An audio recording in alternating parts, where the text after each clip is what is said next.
Let's start where we always start. The Golden State Warriors played another game. The Golden State Warriors got another big lead in the first half. Golden State Warriors blew another big lead. Golden State Warriors made a comeback at the end of the game. A lot of stuff we've seen before, but it all ended the same way. The Warriors lost.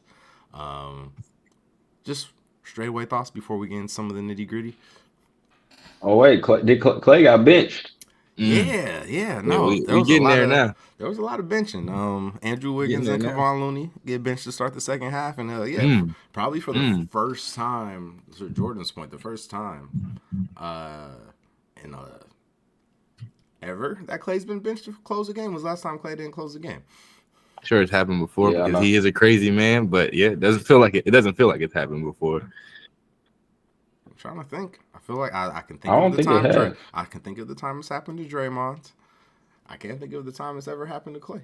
There's been a lot of time that Clay just has been hurt, but Yeah, it hasn't yeah, been. I mean, nobody was ever been clamoring for Jordan Poole to close games the last couple years. So yeah. Ah man. No, yeah, I was. Wait, what? Yeah, you said the Clay, or yeah, Clay, the Clay benching. I feel like I heard 80 points, 80 most like it was like a record for points off the off the bench they bench, had today. I Like mean, that's insane. Like they the had 80, and it was like a starters, 50-point differential too. mhm, Like yeah, they scored 80 points off the bench. the The starters Warriors bench scored a scored 80 combined. points. Yeah. The Go Warriors ahead. start. No, you're good. The Warriors starters scored a combined 36 points. So the points had to come from somewhere. Yeah, Steph had 24 And of Steph those. had 24 of And those. Steph That's had insane. 24. Yo, what are we doing? Oh Say, my you God. got 80 We points are off the bench, though. Seems like you got a good team now. I say Clay start, bench and man. Steve Kerr putting his big boy pants on, bitching people. That's where this starts. How they start to figure it out. Guys that make a lot of money on the wing gotta watch the game Yeah, sometimes instead of playing the game. everybody's season. So It's let's this is funny, mm-hmm. Stan Van Gundy said at some point during the game, Moody's just one of those players Yeah. I've never felt like he was gonna make it. You just never feel like he's gonna make a mistake or anything when he gets the Yo, ball. It's like, man, the whole world sees this. no, Boy, Stan Even there. Dan's hilarious. Stan Van, the last 2 or 3 games he's covered the Warriors have been hilarious. I feel like he's just trying to prove that he could have coached the team back when they chose. I guess he chose. They chose not to give him whatever how that went, but he's Yeah, like he goes in on like they're just everything you be saying, everything y'all be saying, like especially like the Moody one was hilarious because it's just like, oh yeah, Warriors fans been saying that Moody stay ready for about a year and a half now. And Stan Van, like you said, just essentially said in his own words, Moses Moody never out there making a mistake or doing anything wrong. But then yeah, just also he just calls out the inconsistency or the lack of fundamentals. I think Down you talk about he calls that out yeah. all That's the where I be time. cracking up. The first 4 minutes of this game, Stan was like, "Well, let's see what Warriors we see today." He said they're bottom five in the league in turnovers. They're bottom five in the league in terms of they foul people more than anybody else. It's just like he knows exactly who we are. I find it funny because Stan be like kind of roast him. I'm like, Stan, we play East Coast basketball. This is what we do. We hack, we turn the ball over. But we're top five in offensive rebounds. And I was like, yeah, we scrap. Like, that's what we do. We scrap. We got one dude who can score. This is Allen Iverson blueprint. We got one dude who can score, and everybody else out there is supposed to just play hard, grab offensive rebounds, foul people so that we don't get physically intimidated and try to put yourself in a position to win a game. But, yeah, it's funny to hear Stan because I feel like, yeah, feels like he probably kept going, but definitely the first 3-4 minutes of the game, he's just like, calling out every single Warriors turnover, saying that this is indicative of, their season problems and like calling out, the over aggression and the fouls and stuff like that. So yeah, stands interesting to watch. Yeah, kind of analyze the Warriors, and there's so much to kind of just jumping off the page. I feel like for a good side or a good play-by-play analyst, but definitely for Stan for other reasons. It's a good way Man, to put it. So I want to point out we've talked about the scoring and just how bad it was. So just to say it out loud because it's wild. So the Warriors played. I went through it. I believe 7, 1, 2, 3, 4. Played six bench players. Played six bench players. We've already said the Warriors starters outside of Steph scored a combined 12 points. The six players that started or that came off the bench that played, besides Trace Jackson Davis, who only played 7 minutes, so the other five all scored at least 12 points. Like every Yup. bench Dang. player. we are deep. Chris Paul had 15. Moses Chris Moody Paul 12. out here getting buckets. Come Dario on. Saric 15. Jonathan Kuminga 16. And Pods with his first 20 and 11 game. Because this dude just grabs all the rebounds. It's wild that Steve Kerr hasn't been playing him when like Wiggins and Klay just refuse. I mean, Klay doesn't refuse. He's just never been in his game, but they just refuse to rebound. And this white boy is gonna grab everyone he can. Mm. This team is crazy. Can't help but just consistently be encouraged, and we're 1-2 big changes away from an overflow of wins and seeing what this team is capable of, because it's just all right there. When you got, this is another game where Kuminga he was 24 and 11 off the bench. I feel like was that the loss of the Clippers? I think the overtime loss, whichever one overtime was. Yeah, whatever the overtime Thunder, game. The Thunder, yeah, and it's like a guy who's not, Eric. And then I think before that was Moody had like a 20-point game where he wasn't supposed to be in the rotation kind of thing. It's like, get the flip. Like, if we get the flip and we see Moody and Kuminga out there, we see Wiggins and Klay Thompson be role players on a team that has other guys who are just ready to play more sound fundamental basketball consistently, then we'll see, the potential that's there. The reason why you got 5 guys in double figures off the bench. That's crazy to have 5 guys, to be capable of having 5 guys in double figures off the bench. That lets you know, if you're under 500, you need to do something different. Seems like the writing's on the wall. Any other thoughts on the squad? We have to talk about Draymond eventually. I feel like I had one other thing before we got there, but any other thoughts on the game in general? What we saw, what we didn't see. I wanted to talk about a little more about the Looney and Wiggins benching before we wrapped up. But anything else? I would say Pods is Eric kind of all right, keep going on the whole. I think just Pods playing well. You said it was 10 rebounds, right? That's what I was 11 rebounds. 11 rebounds off the bench. Yeah, just another.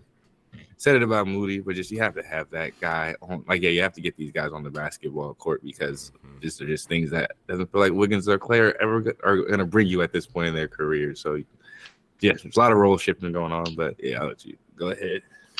Oh yeah, I just wanted to point out, because I feel like it was funny how it went. Because at halftime, I feel like it was the first time everybody's always been lighting into Wiggins a little bit for a while now, and Klay kind of gets tonight or every now and then. But this first time people were really coming at Looney. I think people was kind of finally tired of seeing it. But stat I wanted y'all to see on the screen. So it's crazy to see. So with Andrew Wiggins and Kevon Looney off the court, the Warriors have a plus 10 net rating, plus 10 per 100 possessions. With Andrew Wiggins and Kevon Looney on the court, minus 3.67 per 100 possessions. So a 13-point swing right there, just those two on the court versus those two off the court. Andrew Wiggins on, Kevon Looney off. This is a wild one. Minus 14, damn near minus 15 per 100 possessions. And then Kevon Looney on, Wiggins off, minus 0.44, which is kind of what you expect. But yeah, man, it's just, I feel like everybody was pointing it out and everybody was tired of them too. And then Kerr actually did it. Everybody was saying it, and it was wild because everybody's like, oh shit, Kerr might have actually been listening to Twitter for once, because the half starts and neither one of those dudes are out there. I guess my question is, do you think this holds long term? Like, are Jonathan Kuminga and Pods in the starting lineup for the next game? Kuminga needs to be, at least. I mean, Yes, I could see him not giving it the full, giving it to Paz yet, but Kuminga, bro, you see Kuminga out there, and it's just like what we need. He's just faster and jumps higher than everybody. It's just, I be forgetting we even have this sometimes, and that's a problem. That's what I like. I'm like, oh man, I'm out here watching Klay and Wiggins are especially, he's the perfect Wiggins replacement, I guess. It gives you a little bit more at least. He can actually play the 4, do defensive things at the rim and rebounds like we're supposed to. We'll see. Hopefully, he needs to lock in every night on the boards. But I feel like me and Dan were talking about that. If he just the bar is so low with Klay and Wiggins, get consistent, I think he's going to figure that part out. I think he just needs to play with Steph and Draymond consistently. Even though, are we ready or any other thoughts? We don't need. I'm going to delay talking about this nigga again. But, Klay? No. Clay's fine. Oh, Draymond. Oh, yeah. Nah, what were you just saying, Jordan? JK. Yeah. Mike, you were asking about the starting. Yes, please. But still, encouraged, because I feel like this is, definitely like we're seeing progress towards, I think, what we've been talking about on the show, and just kind of like, can we get these Klay and Wiggins minutes down? Can we get one of them out the starting lineup? Because from where this season started, it seems like that's where so much of our not great or unsuccessful lineups are coming from. This Klay Wiggins combination and how they've struggled to play together and struggle to score the basketball. So it feels, at least wouldn't say that the starting lineup changes next game, but I think we do see JK in the lineup. JK does get a start. This makes me feel like JK is going to get a start before the end, a couple starts before the end of the year, I guess, before January 1st, which I guess is kind of the date I feel like on the last episodes of the pod we were talking about with the Klay and Wiggins situation, like giving Kerr until January 1st to have to figure out what the hell these guys are, where their egos are at, moving one or both of them to the bench. Both, if it was me, that's what I want to see, but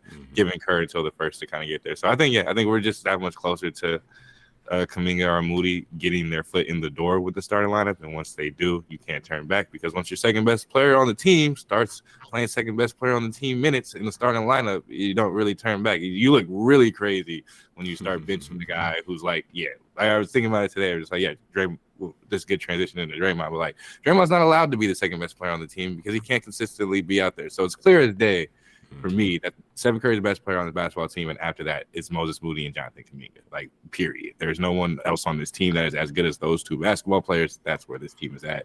All you have to do is get one of those guys out there 30 minutes a night, and I don't think they're not going to lose the spot ever again. and we'll start to see the potential of this team. Draymond can't be the number 2 anymore. No, even if he is having a really great offensive season, if I can't see you out there, you're about to get suspended again. It's unfortunate. But where this team is set up, just to transition from Moody Kuminga, they're either one of them is the second best player on the team, which is really cool to have two players that young who can get that level, who are very complement Steph Curry very well, who play really well off the bench despite inconsistent minutes. Like, you have you have 2 number 2s on your team, so it's time to start playing them like that and move your role players to the roles. Playing Wiggins. Time to find your roles. They play the Clippers next, which I feel like is even a better reason. Like, you don't necessarily need to be huge down low against that team. They're going to mostly play 4 or 5 out anyway. Zubac probably just Zubac and a little bit of Tice. So I feel like that's the one to do it. But again, probably got to talk about, because in my head, the Kuminga Draymond thing really needs to happen, but it's probably not going to be what it is. Any Draymond Green, or how do y'all want to approach this? He did it again. Last thing on that. Please starts Pods over before he starts Moody, I'm gonna be a little surprised. If he does, like, that's where I'm kind of like, dog. That's where I'm looking at Kerr. Like, man, you're taking too long. Like, if you're taking too long to figure this shit out, and you playing with your food, like, dog. Like, you got Moses Moody and Pods. Like, what this team is, where you're going. Are you trying to set this team to win playoff games later on? It's like, you need to. If him breaking the seal of getting Klay Wiggins out the starting lineup is because of Pods, I'd be upset, because Kuminga and Moody have been locked in, learning your system for multiple years, and are showing you clear as day that they are ready to hoop. So it'd be weird to get the rookie in there before those two. But especially when we're doing this delicate balance with Klay and Wiggins as vets who have been here for a while or need to be respected because they're getting paid or because they have reputations and stuff like that. Like, if this all happens because the white rookie jumps everybody, like jumps the entire shooting guard rotation, like despite whatever Moody is, despite how good Moody is, and then Moody is just going to stay locked in and be one of the best shooting guards off the bench in the entire NBA in that scenario, which isn't fair to him. He needs to be starting because he's the second best player on this team any given night.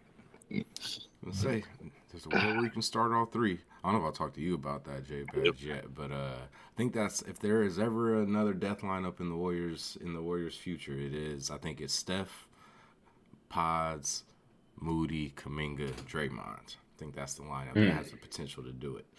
I think that low-key should probably be the starting lineup, like, by the halfway point next year too. But we'll see. This year. I mean, it should be. I mean, I'm just I would say it should be.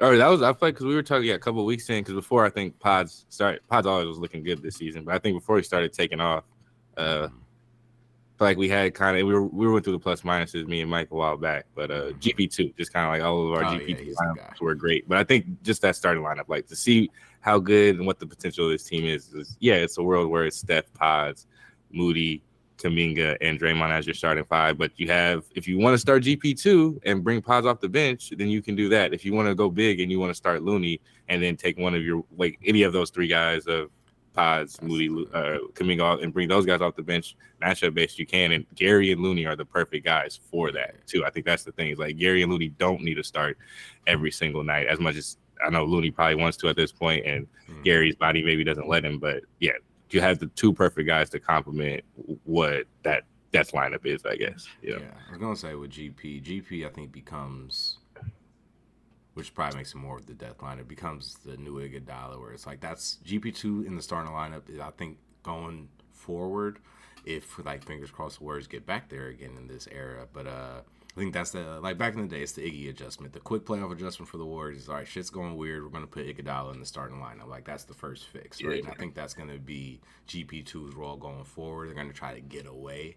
Just because, yeah, GP2 is not the, I was going to say not the most durable. Just, yeah, he has, you want to make sure he's ready to go by the end. So you want to preserve as long as you can. But I think he's the first thing you go to when it starts getting hairy in the playoffs is GP2 in that starting lineup, because it's gonna be great, especially if you have that lineup. The lineup we're talking about where Moody, Kuminga, and Draymond are the other people, and you got plenty of space to let him operate around the rim. So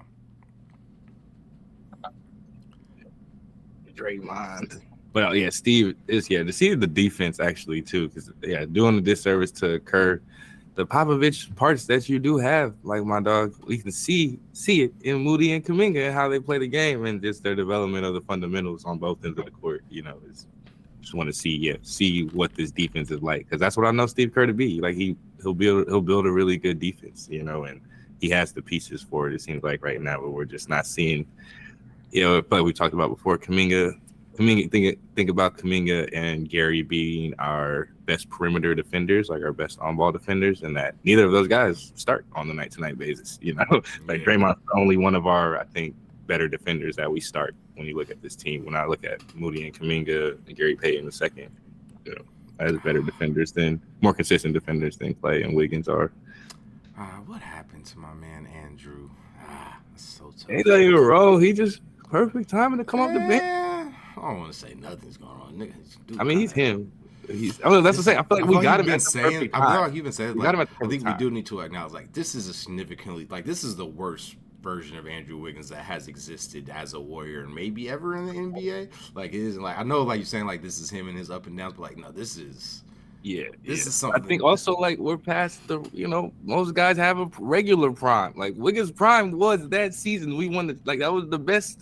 That was the peak Wiggins. I was like, I'm not saying he's like on some crazy downfall now, but it's like, But maybe we did get. I guess that's probably my part. It's like maybe we got the outlier already, like the best outlier we were gonna get. We got so now we're just kind of I don't want to be like descending, because I feel like he's somebody who could just pop up and be really good 3-4 years from now for a team on some random shit. But yeah, I feel like maybe just kind of progressively. The role is the role in the NBA as the NBA evolves just needs to go down and down and down as if he's gonna keep playing. Oh yeah, no, I just want to make sure we're acknowledging the fact that even within like the construct of like roles and like he's always an in and out guy, it's really like he's been bad. He's never been this bad before, even with all his up and downness. He's averaging 12 points a game on 41% from the field. Yeah, that makes sense. But yeah, that's tough. That's bad. Yeah, for a guy, he's only 28 too, and it's just I know he's one of those weird. Been a long career, man. He's been here for a minute. I mean, 20. I was thinking he was a little closer to 30. I don't know why, but he turns 29 in February, so we're getting there. So interesting. All right, what else do we have? Anything else? Or I guess we have to talk. Oh yeah, Draymond. About Draymond, what do y'all think? I don't feel like we need to watch it or anything, but what do y'all think? How many games are we looking at here? At least one, maybe. I think the recurrent thing makes me think that 5 is like it's going to be another 5, and if the recurrent thing is really, really a thing, then it might be like 10. I don't think it's going to be more than 10. Which is still crazy, though. You really see this. I feel like you hear on the Matt Barnes, Steven Jackson on the podcast. Heard Melo talk about the Yeah. his fight recently, and just like, oh yeah, no, your season is them getting like 30, 40 gamers is really crazy. Like really Mm-hmm. start putting his foot down with shit Mm-hmm. because yeah, 10 games is like really enough to like it feels like in the Western Conference this year to throw your season away. And Yeah. Draymond's about to be two two ejections, two moments, two instances Mm-hmm. away from like missing maybe potentially 10, 15 games. So Yeah. I can see it though. I can see anywhere. I guess from like I initially started with the one to thinking of it as just probably isolated incident Mm-hmm. and thinking in we get a 1 to 2 game suspension. But yeah, with Draymond, we're probably looking at least 5, maybe 10. And then if Silver's got any stern in him, then it'll be more than that. But I don't think he does. Yeah, I think the only thing I was talking to White, but I think the Mm. only thing that made me think is like, oh, if he decides this is a Ja situation where it's like, bro, like we've warned you, and you did it again. It seems like that's only time Silver seems to really bring the hammer is when he tries to do like kind of the cool teacher punishment and it doesn't work, and then he tries to bring the hammer kind of after. So I don't know. That's the only time my head went like, is he gonna try to give him 15 games just to try to get this nigga to stop? But It's I don't know. We'll opportunity see too. what I feel like happens. because it's not as it's like I don't know. I just want to talk about it as from a funny point. It's like it just it's like hurt Nurkic is all right. It's like I heard him talk about it after talking Yeah. about it after, but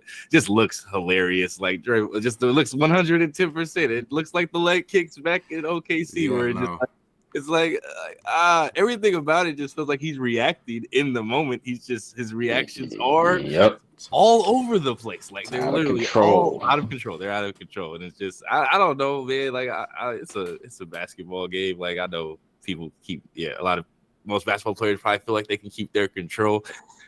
It seemed like the rules in the NBA in the 80s were to not keep your control in order to gain a sense of kind of pride in your team. Like what the type of Mm-hmm. things that type of player that Draymond is. It seems like there's a lot of plays like this, where Mm-hmm. basketball comes from, I guess. But yeah, no, it looks it just had to say that. Yeah, it looks absolutely hilarious. It looks like felt like Curb Your Enthusiasm, I guess. Probably Mm-hmm. just like I felt like I could hear like the noise playing on the like, oh, like this is we're about like this is just we're about to get the suspension and everything. Like this is exactly what he didn't want. Like yeah, exactly what probably like not the he like Draymond hearing him talk about it after like maybe he could have been more apologetic or people would have wanted him to be more apologetic, but I think we got Mm-hmm. that Draymond of like yeah, I was gonna hurt somebody if I was gonna do something. Like you would know I was trying to do something. Like I'm Draymond Green. Like if I want to hurt Yeah. somebody, I'm gonna hurt somebody. If I have intent, I'm not gonna apologize for my intent. So like he was apologizing, like saying like it wasn't on Mm-hmm. purpose kind of thing. So yeah, it felt like like I could Yeah. hear kind of the sitcom theme song music playing like that wasn't supposed to happen, like kind of thing. Yeah. Yeah, exactly.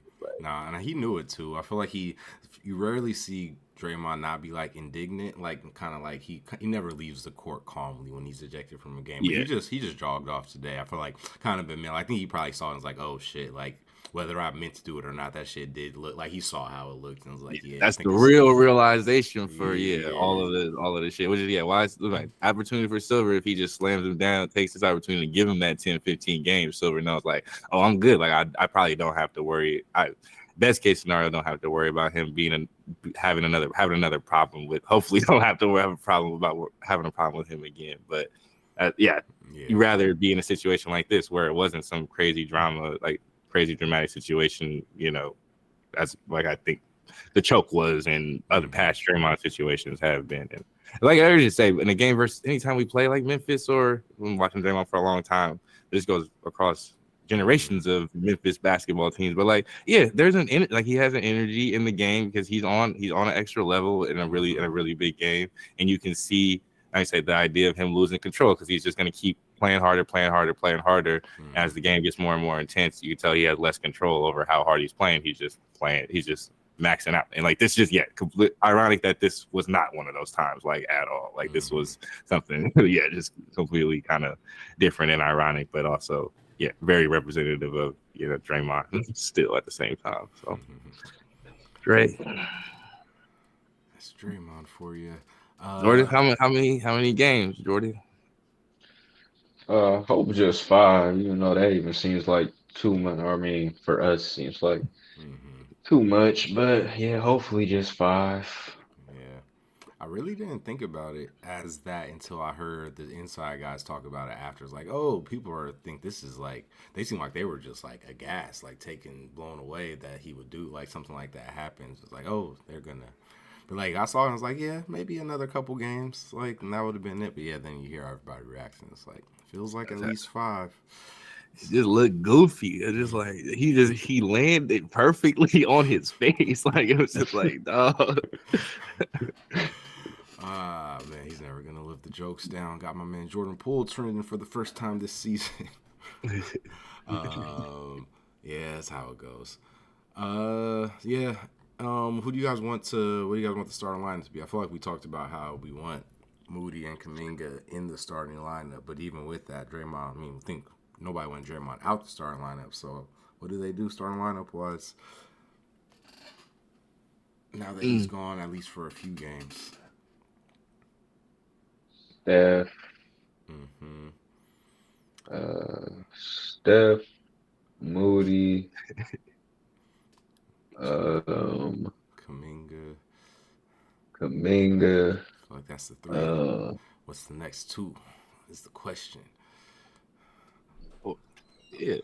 I mean, they're gonna go with Klay, but you don't have to go with Klay. Yeah. Is he just gonna go with Clay and Chris? Or is he He gonna can't go or that. He can't go that he can't small. I think He'll unless start yeah. Loon. yeah, I he'll think. probably start Looney or Sarge. It's the Yeah, Clippers. or I think Looney or Dario. Looney matches up probably better with. Maybe not though. Maybe it's better to space Zubac out. It'd probably be one of them two, just because of Zubac.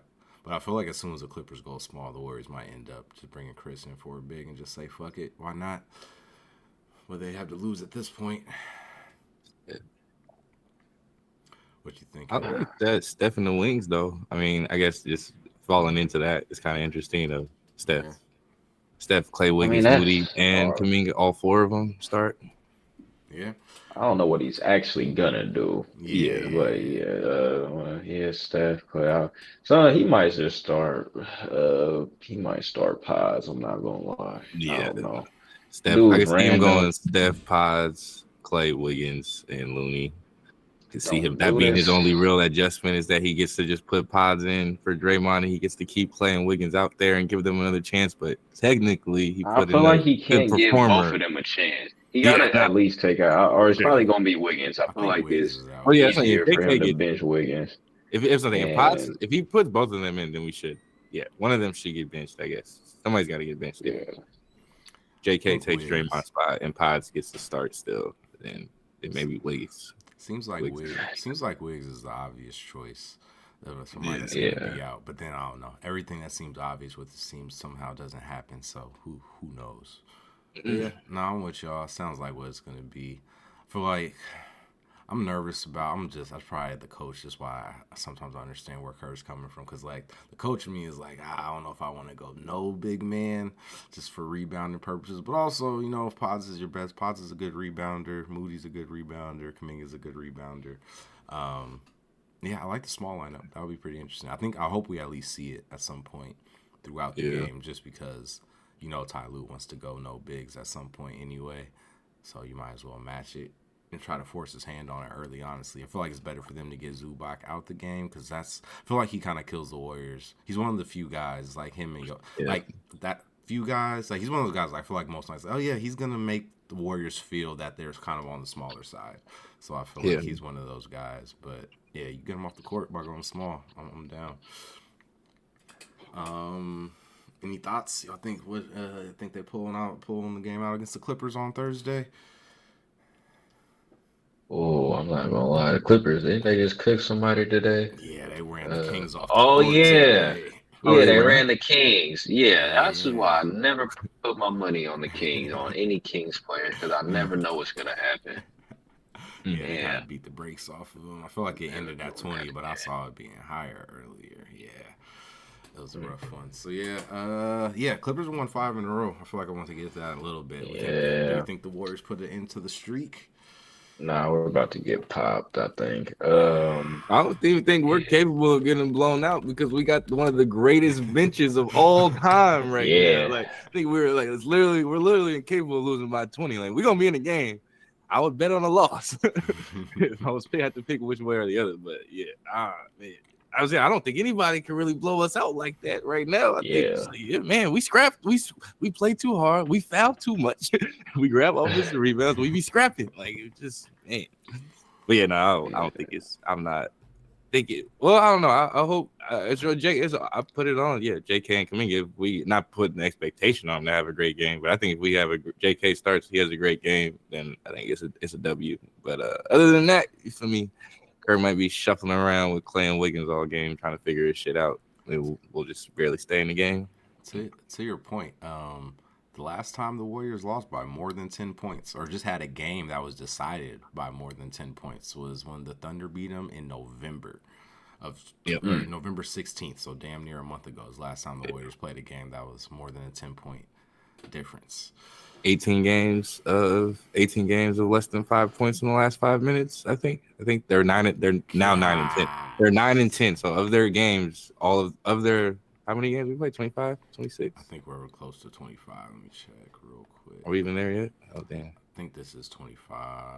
This one, 23. Yo, yeah. Okay. Well, of the 23 games, 19 of those games have come down to clutch or within, I think, 5 or 10 points in the last 5 minutes, and Warriors are now 9-10 in those games. So yeah, we're literally playing like right even, and most of our games are crazy close. So interesting team that has probably some good foundations like Steph Curry and solid defenders all around it, or up and down the roster. But some hold ups. Yeah, best way to put it. We've got. Best way to say this. So, or anything else to wrap before I want to finish by just kind of predicting what they got 4 games before we'll probably pod again. But before I ask how they do in those, what do you guys? Any other thoughts? Any general Warriors thoughts before we wrap on them? Like it was funny, the TNT guys. I feel like there was another stat. I got that one from them. They were talking about the 9-9. They were Warriors were 9-9, and had that many close games. I feel like they might have just brought up the 20-point score thing where it took however long for Dario was the first one to score 20 points besides somebody to score 20 besides Steph. So yeah, I think the other stat was just the one I started with, 80-30 bench difference in the losses. Wild. 80 points off the benches. Wow. But yeah, all right, that's all. Yeah, those were my points I got from TNT. Anything else, J Batch? I just want to tell Kerr to be careful with pods. Don't throw them into the fire. Don't throw them into the fire too early. We still got Moody there. Still got Kuminga. Just like leave him where he like. I don't know. He just perfect setup. Keep him in this role, like, because I don't want. Yeah, I don't know. Adjustments and things are going to start happening early, and we all see it. We don't want to. We all can imagine. Everybody thinks this is going a certain way, and all of a sudden, it's just pods in there for like Wiggins, and all of a sudden, nothing else has changed about the starting lineup. We could all see it happening quickly. So yeah, I think the other side of that is like we're all pretty in on pods. I think he's having a hell of a rookie year, but it's also just it's like you don't want to see somebody jump the line in a way, especially when the guys not even good for him. Like that wouldn't be exactly. good for him either. Like that's everything Jordan was saying was dope because I was thinking of the Chris Paul. Like me and Mike have had a couple talks about Chris Paul and whether he's going to be a trade piece and stuff like that. But I like Chris Paul just being next, like Pod's playing next to Chris is just like the role he has set up for him is really good. And I think Kerr hasn't really found too much problem. Like with Moody and Kuminga, we're seeing them not be in the rotation in the last couple of weeks, like when there's no way that should happen. But Pod's, he been there. Like, I guess that's kind of idea. Like Pod's is in there. And if the only thing he should really be doing is probably eating away at some of those Chris minutes, where instead of it's minutes them together, it's a little bit, you just want to inch towards where Pods can be on the floor without Chris, I guess. But until then, you have the perfect setup, I guess. For a rookie. He's a rookie. Yeah. He's a rookie. Yeah, I'm with y'all on that. Definitely want to make sure they play this right. All right, last thing then before we move on from the Warriors. So they got the schedule's back to being kind of packed again now that we're out of the tournament. So 4 games. Before 4 games. Last one's on Tuesday, where I'm assuming we'll pod again next week. We have Clippers are in LA, Nets at home, Blazers in Portland, and then Celtics at home. So 2 home, 2 road. Clippers and the Celtics Clippers and the Blazers on the road. Nets and Celtics at home. What are we thinking? 2-2, baby. I'm not even going to try to pick which ones they win either. I just know Yeah, oh, 2-2, no. and yeah, whatever you get on a night-to-night basis, man. I'm not really scared of anybody these days. Scared of my own team. They're gonna do it. I feel like they did it last year at one point when they just ran the Celtics off the court, and it was like, oh wait, maybe they're gonna be good this year actually, and then they weren't. But I feel like that's coming in that Celtics game. Yeah, that'll come in the Celtics game, and then we're gonna lose to the Nets on some stupid shit. Yeah.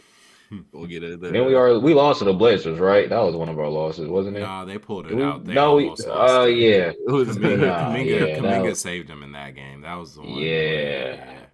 That was the thing where Kuminga saves them in that game, but then they apparently was supposed to fucking be benched for the Thunder game like 2 days later. It was like, or 3 days later. I was so pissed. But yeah. But again, the Blazers game was way closer than it needed to be. And this time you have to go to Portland. And Portland just in general, like they're not winning more, but they seem to be playing more competitive games recently. So, you got to step up and do it. Yeah, 2-2. That'll be a back-to-back. That'll be a back-to-back too. The Blazers game is the second end of a back-to-back. Who's the first? Brooklyn? Yeah, Brooklyn. Yeah, Brooklyn, then Portland. Plus, it's a quick flight up to Portland, so that part's not tough. But still, back-to-back, got to fly. I'm sure it's not going to be fun. But again, you got a whole bunch of young. Go ahead. Gonna hurt if we lose these first 2 games coming up right here. Yep. Yeah, it was the first 2. Yep. Yeah. You got the Celtics and Blazers, 2 games in 3 days. 3 and 4, finishing off at 3 and 4. It can get ugly quick, man. It gets late early in the West, some people say, and might be too late. We good. Trucking along, average, just below average. It's wild to look at. We'll get to the standings in a minute, but it is like they're the gap, right? The last playing team is 5 games back of the first seed. The team after the Warriors is 10.5 games back, and the Warriors just standing perfectly in the middle, kind of the separation between the top 10 teams in the West and the bottom 4 teams in the West. Just right there in between. But again, that doesn't get you in the play-in, so we'll see. Come on, Steve. Got this.